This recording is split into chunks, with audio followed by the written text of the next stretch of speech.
Kemudian soal yang poin C itu adalah ikatan antar atom Cl, artinya ikatan antara Cl dan Cl. Nah, sama hal yang pertama kita lakukan adalah membuat konfigurasi elektronnya, karena di sini udah.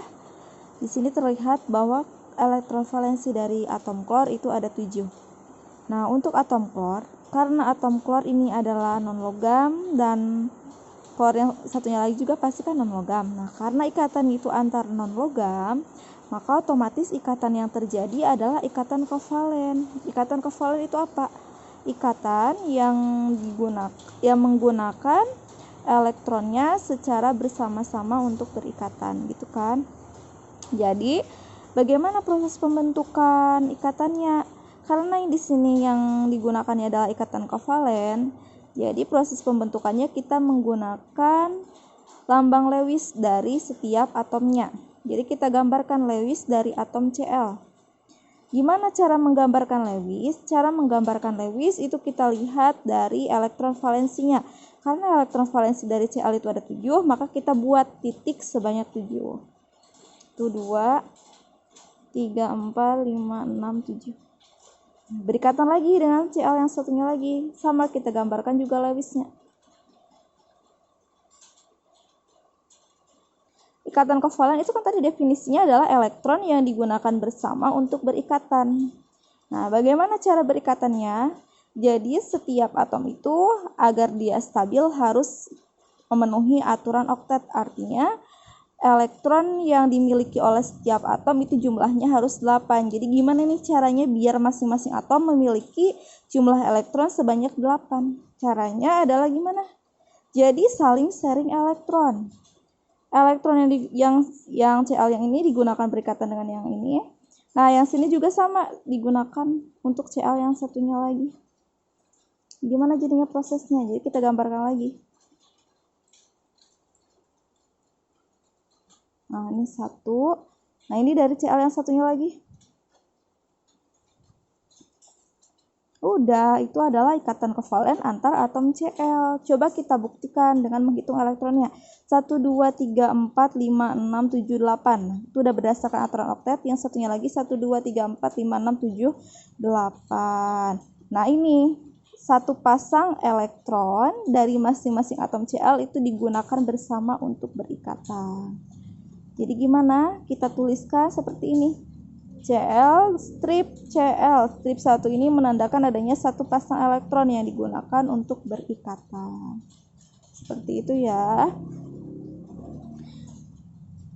Sekarang kita tuliskan kalau rumus kimianya menjadi Cl2. Nah, di sini juga boleh digambarkan pasangan elektronnya. Tapi yang Ibu gambarkan ini namanya pasangan elektron bebas. Kenapa pasangan elektron bebas? Nah, ini namanya PEB ya. Pasangan elektron bebas itu adalah pasangan yang berasal dari atom itu sendiri. Jadi tidak digunakan untuk berikatan. Sedangkan kalau yang ini namanya PEI, pasangan elektron ikatan. Karena itu kan elektronnya hasil sharing ya. Sharing untuk berikatan. Nah, ini namanya ikatan kovalen. Oke, yang nomor 2 itu adalah gambarkan Lewis dari senyawa H2SO4. H2SO4. Nah, dalam ikatan kovalen itu kalian harus ingat elektron valensi dari tiap atom. Di sini Ibu langsung aja ya. Elektron valensi dari atom H itu ada 1. Elektron valensi dari atom S itu ada 6. Elektron valensi dari atom O itu juga sama, ada 6. Caranya bisa tahu elektron valensi, kita buat konfigurasi elektronnya dari nomor atomnya gitu ya. Nah, H2SO4.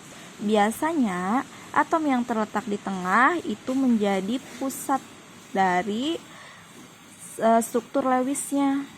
Jadi Ibu gambarkan S, atom S, kemudian di situ ada O4. Nah, O4 ini mengelilingi atom S. O4, kemudian ada atom H. Nah, pasti atom H ini itu berikatannya dengan atom O. Ya. Sekarang gimana menggambarkan struktur Lewisnya? Jadi kita buat elektronnya. Tapi ingat dengan syarat bahwa jumlah elektron yang mengelilingi atom itu jumlahnya harus 8. Kenapa harus 8? Karena biar stabil ya.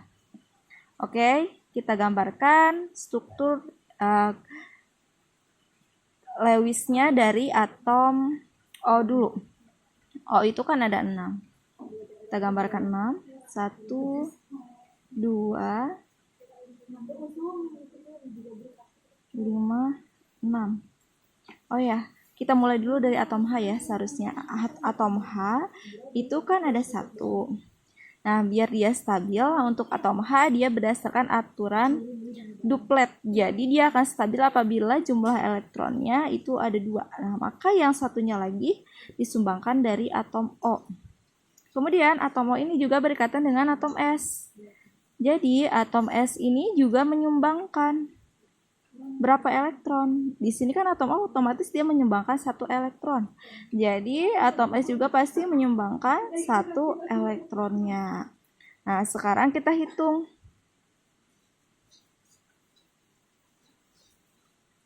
Maaf ya Ibu ganti ya. Ininya X, ininya titik. Nah, sisa dari atom O berarti ada berapa? Ada 4 ya, karena udah digunakan 2. Jadinya 1, 2, 3, 4. Begitupun yang ini. 1 dari atom H, sisanya dari atom O. Begitupun yang ini juga. Sisanya 4. Sekarang kita sesuaikan. Di atom S ini jumlah elektronnya harus ada 8. 1, 2, 3, 4. Berarti kan otomatis di sini ya. 4-nya dari atom siapa? Nah, karena si atom S ini punya 6, maka 4-nya itu sisanya dari jumlah elektron atom S-nya. 2, 3, 4. Gitu kan? Nah, kemudian O ini kan punya 6 elektron. Jadi kita gambarkan 6 elektronnya. 1, 2, 3, 4. Begitupun yang ini juga.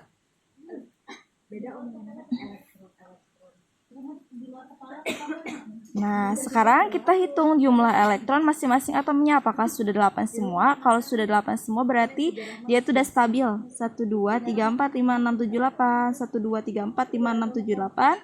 1, 2, 3, 4, 5, 6, 7, 8. 1, 2, 3, 4, 5, 6, 7, 8. Nah, karena semuanya itu udah 8, berarti itu udah stabil ya.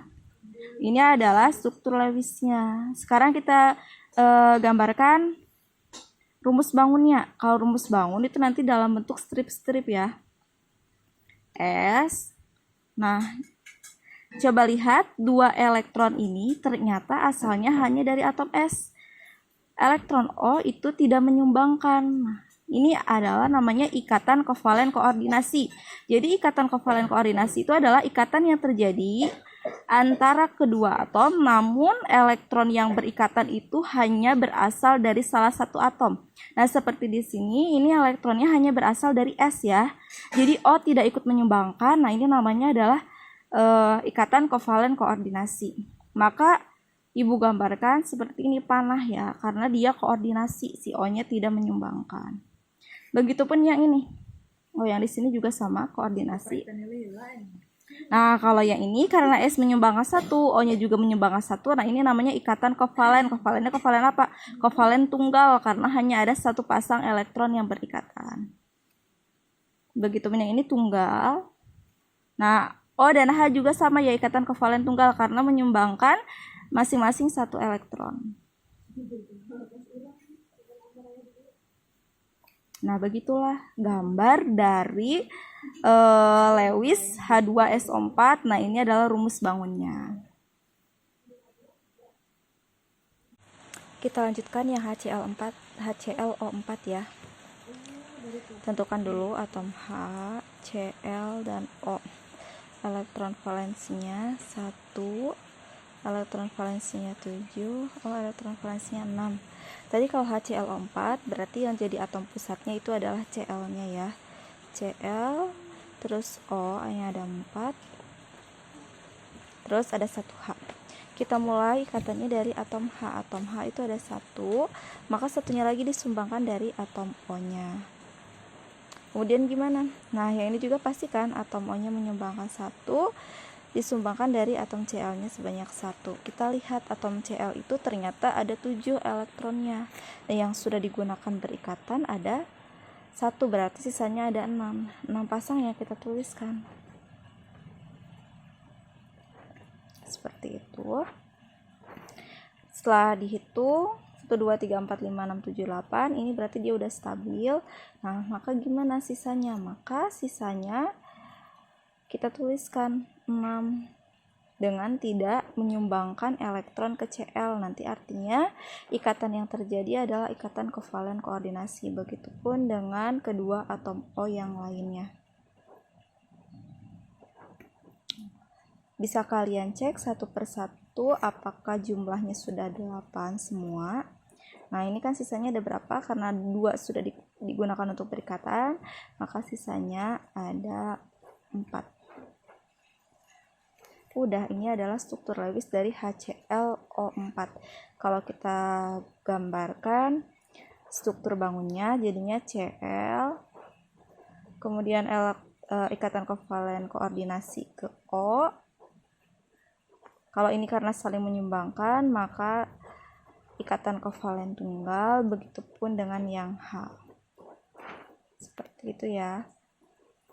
Kemudian kita lanjut ke BF3. B itu elektron valensinya ada 3, sedangkan F itu elektron valensinya ada 7. BF3, maka di situ yang menjadi pusatnya adalah atom B. Kita tuliskan F-nya ada 3. Nah, B di situ elektron valensinya ada 3, otomatis di sini elektronnya juga ada 3. Pasti berikatan dengan F. Gimana? Jadi F-nya menyumbangkan 1 elektron. Karena F sudah menyumbangkan 1 elektron, maka sisanya tinggal berapa elektron? Sisanya ada 6 elektron. Kita tuliskan. Jangan berpasangan ya.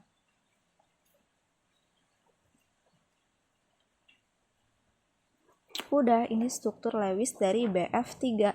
Kita lihat untuk elektron yang ada di atom F itu jumlahnya ada 8, namun elektron yang ada di atom pusat yaitu atom B jumlahnya ada 6. Nah, ini adalah atom B ini karena dia jumlahnya hanya ada 6 elektron atau ada 3 pasang, maka untuk BF3 ini adalah termasuk pengecualian aturan oktet karena dia hanya memiliki jumlah elektron sebanyak 6. Namun ini tetap stabil, ini termasuk ke dalam pengecualian. Jadi yang soal nomor 1 itu kan reaksi antara magnesium dan klor ya. Coba perhatikan di sini bahwa nomor atom magnesium itu ada 12, sedangkan nomor atom klor itu 17. Langkah pertama yang harus kita lakukan yaitu adalah membuat konfigurasi dari Mg. Kita gunakan konfigurasi berdasarkan kulit, jadinya 2, 8, 2. Nah, di sini elektron valensi Mg ada 2. Kemudian konfigurasi elektron dari Cl 2, 8, 7. Jadi di sini elektron valensi dari Cl itu 7. Nah, yang kita gunakan untuk berikatan itu adalah berdasarkan elektron valensinya. Bagaimana nih ikatan antara Mg dan Cl? Jadi di sini kan ada 2 elektron pada Mg ya. 2 elektron ini karena Mg termasuk ke dalam logam, maka 2 elektronnya kita lepaskan. Gimana penulisan reaksinya? Jadi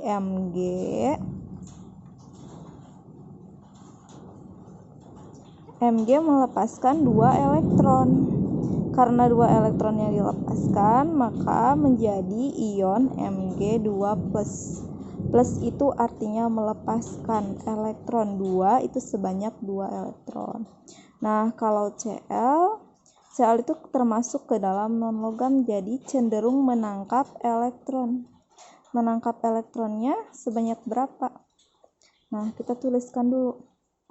Cl plus elektron 1.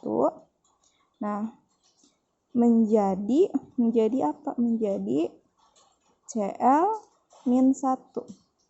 Kenapa di sini menangkapnya hanya 1 elektron? Kalau kita lihat dari sini, agar Cl ini menjadi stabil, maka di sini harus menjadi 8. Maka biar dia menjadi 8 harus menangkap 1 elektron. Karena kita ini lagi membahas ikatan antara Mg dan Cl, maka kita perhatikan di sini Mg melepasnya sebanyak 2 elektron. Nah, Mg ini kan berikatannya dengan Cl, jadi seharusnya banyaknya elektron yang dilepas oleh Mg itu akan ditangkap oleh si klor.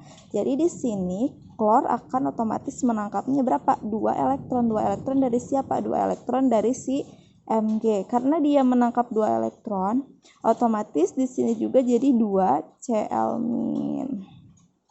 Gitu ya. Nah, ini kan bisa dicoret. Gitu. Jadinya kita tuliskan lagi reaksi dalam bentuk ion. Mg2 plus 2 Cl- menjadi apa? Mg, kita tuliskan Mg Cl. Nah, Cl-nya di sini ada berapa? Karena di sini ada 2, maka kita tuliskan 2. 2-nya dituliskan di bawah ya, kecil. Nah, jadi itu ikatan kimia yang terjadi antara magnesium dan klor. Menjadi apa? Menjadi magnesium klorida. Nah, ini karena reaksinya itu ada ionnya, maka ikatan yang terjadinya adalah ikatan ion karena di sini ada serah terima elektron. Si Mg menyerahkan elektron kepada si Cl, nah si Cl-nya menerima elektron dari Mg.